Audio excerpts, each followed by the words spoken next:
We only have a small piece of history in these giant canopies that are heritage-sized trees. So that's a snapshot in history that I think we really need to preserve.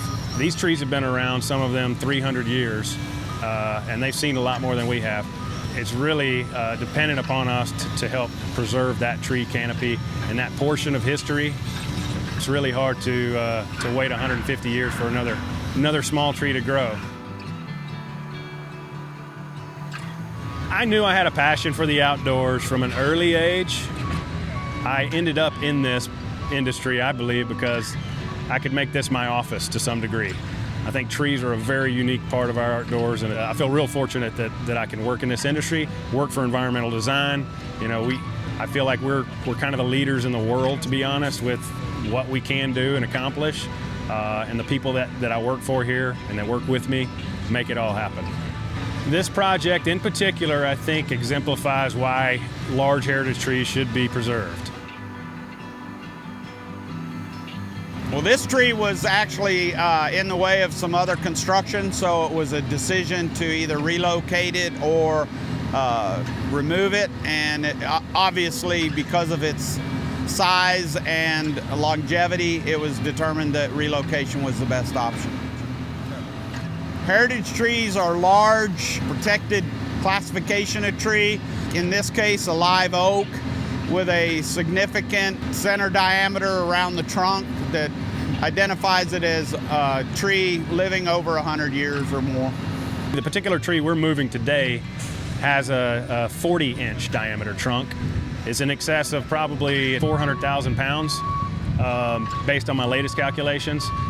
In order to get ready for this giant project, there was a cooperation between many different groups. One of the first things we do is we have to go to the right-of-way department with the city and start planning and seeing exactly what we can and cannot do. We had a meeting at the Capitol because the legislature wasn't sure if they wanted us to block 15th Street. I had to make calls to the hospital over here the other day just to make sure their ambulatory services knew exactly what was going on and where we were going. Made calls to the Austin Fire Department. We've got to let people go to church. We've got to let traffic go through freely once we're finished with this move. There are probably many different considerations that most people wouldn't think about when you have to do a move like this.